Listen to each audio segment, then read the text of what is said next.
Pourquoi jugeons-nous des corps conçus pour survivre et pas pour plaire? Alors, je suis Dominique Truchot-Cardot, je suis médecin nutritionniste et j'ai 56 000 ans. Bon, à part quelques détails un peu esthétiques, dites-vous bien que le corps que vous avez devant vous a depuis plus de 50 ans les mêmes organes, les mêmes fonctions vitales, mais également les mêmes réactions à la faim. Je mange. À la satiété, je ne mange plus.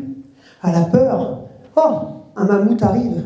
Oh, une trottinette électrique, comme ce qui a failli m'arriver tout à l'heure devant le cinéma.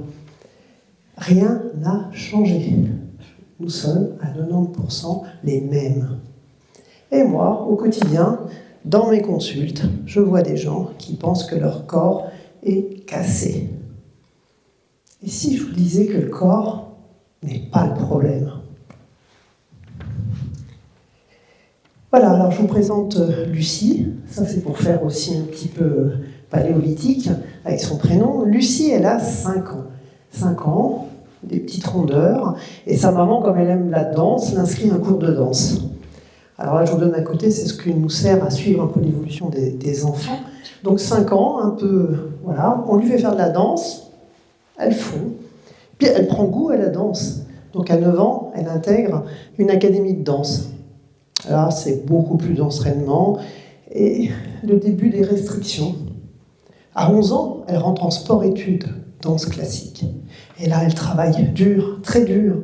Elle mange peu, très peu. Il faut rentrer dans les standards. 13 ans, elle intègre un corps de ballet. Et là, elle travaille dur, très dur. Elle mange peu, très peu. Il faut rester dans les standards. 14 ans, fracture de fatigue et découverte de carences multiples. Fin de la carrière, fin du rêve. Mais au-delà de ça, Lucie a mis en péril toute sa vie de femme. Figurez-vous qu'un microbiote riche, varié, garantit une cyclicité féminine tout au long de la vie.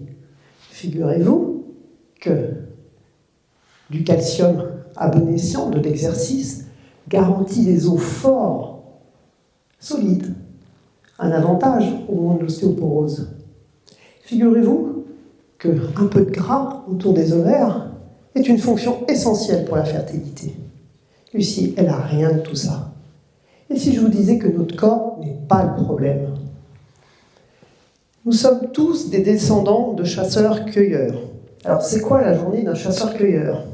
Le matin, c'est se lever et chercher de la nourriture. Parce que la nourriture, on ne la stocke pas à l'époque. La nourriture, on la trouve à la sueur de son front. Il faut aller chasser, il faut aller cueillir, il faut ramener pour soi-même, pour sa tribu. Mais au même moment, notre patrimoine génétique évolue. Parce qu'il y a des moments où on ne trouve pas de la nourriture.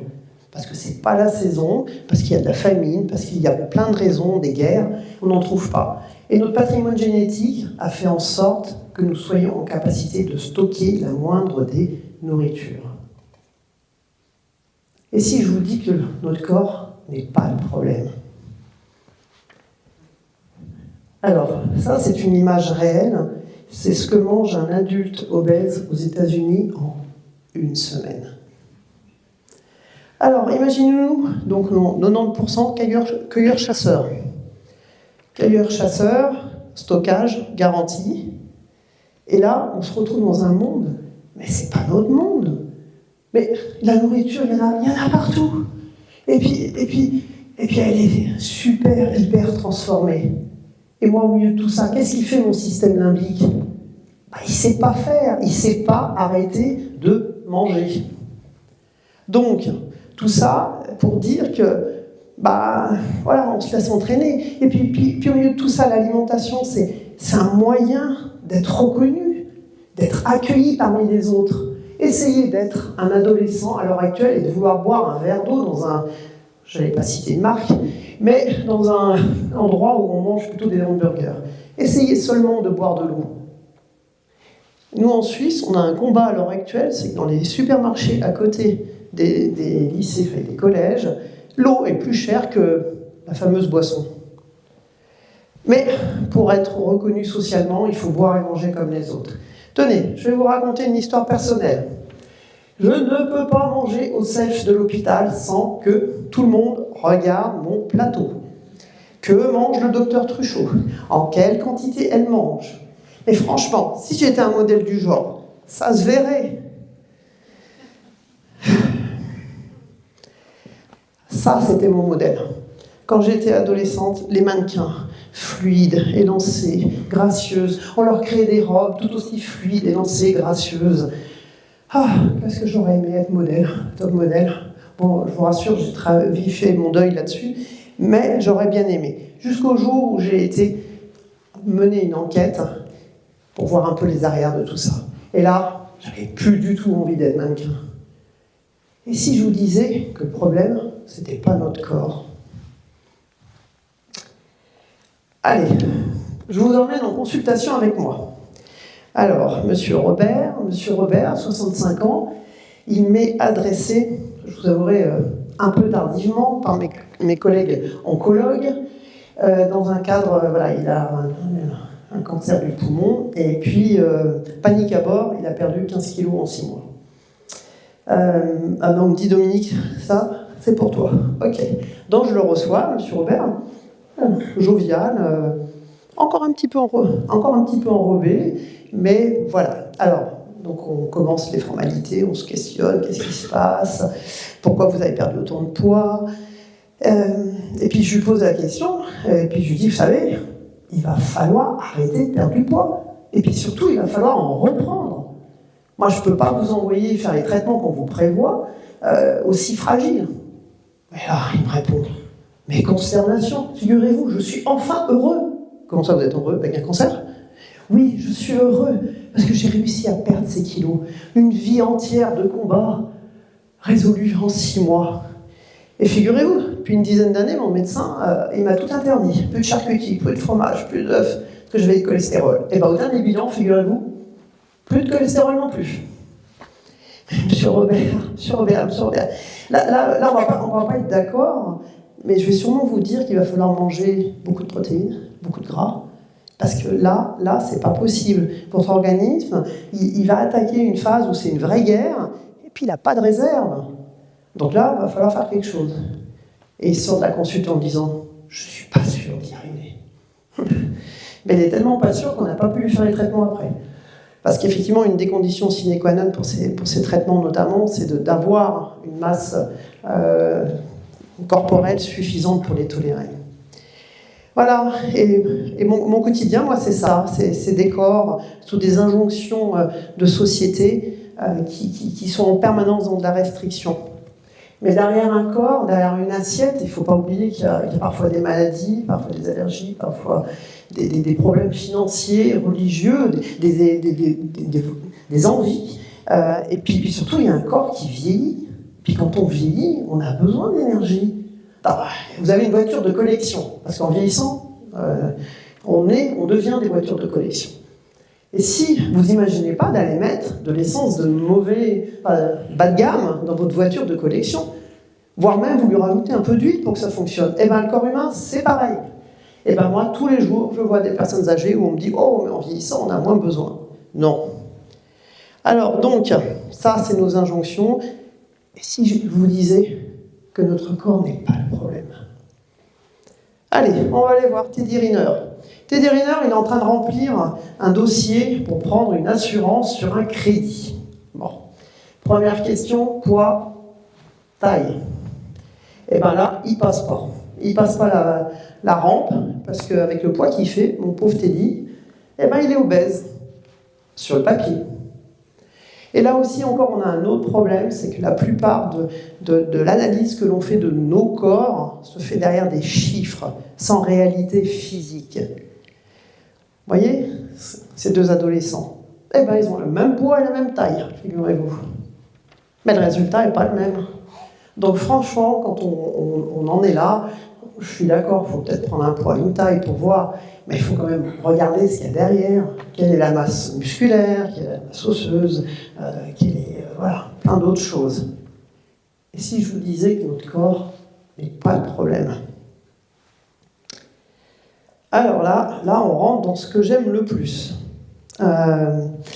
Alors, cette jeune dame était persuadée que pour vivre longtemps, en bonne santé, il ne fallait manger que des fruits crus, et si possible en pleine jungle. Bon, c'est son choix personnel. La fructicrucicivore, c'est une des branches les plus strictes du véganisme.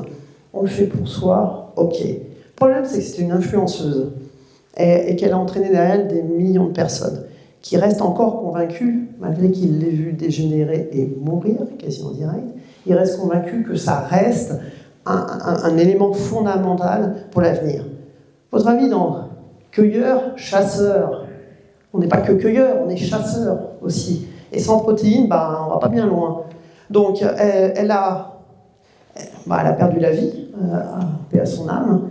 Et puis, elle a surtout entraîné derrière des quantités de gens qui pensent encore qu'elle est morte, pas à cause de son régime, elle est morte à cause d'une bactérie qui traînait par là, dans la jungle et compagnie. Voilà. Et moi, mon quotidien de médecin, c'est de lutter contre ça. Lutter contre les TikTokers, les YouTubeurs, les influenceurs qui, sans base scientifique, amènent des convictions personnelles. Mais le principe de la conviction personnelle, c'est de rester personnel. Voilà, donc il faut savoir quand même, quand on est médecin nutritionniste, on a accessoirement 11 ans d'études, c'est bien parce qu'on s'intéresse quand même à ce qu'il y a au-delà de la simple assiette ou de la prise alimentaire. Voilà, donc moi quand on dit il est trop maigre, il est trop grand, il est trop... heureusement qu'il y a cette diversité-là, sinon ça serait malheureux la vie. Donc moi je suis un peu concernée parce qu'à l'heure actuelle quand même c'est une source de grand stress, notamment pour nos ados qui ont une santé mentale qui est quand même pas excellente. Et si je vous disais que notre corps n'est pas le problème? Alors, et non, il n'est pas le problème. Loin de là. Donc, on a vu les Homo sapiens sapiens, cueilleurs, chasseurs. Matin, je me lève, je vais chercher à manger. Youhou, on a mangé, j'ai rien à manger. Je mange pas. Tiens, en passant, c'est les Jeux Olympiques en ce moment. Vous savez pourquoi à Rome ont été créés les premiers Jeux Olympiques, entre guillemets? Pas justement pour faire face à la famine.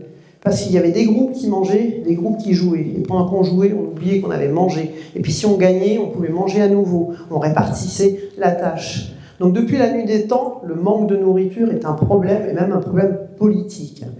Alors, donc là, on avait nos cueilleurs-chasseurs, Homo sapiens sapiens.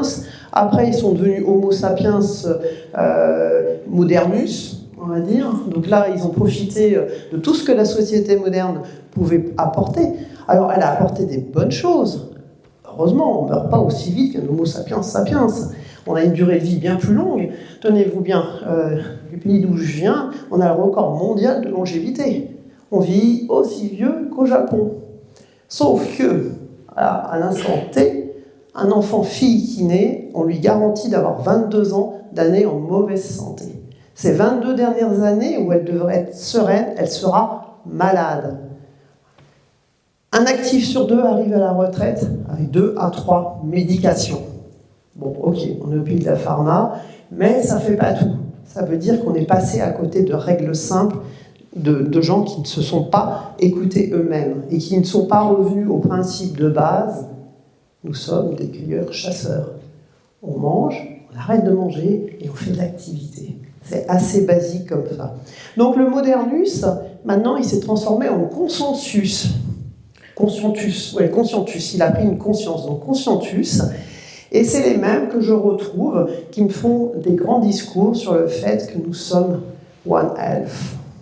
Nous faisons partie d'une écologie, d'un écosystème indissociable de notre bien-être.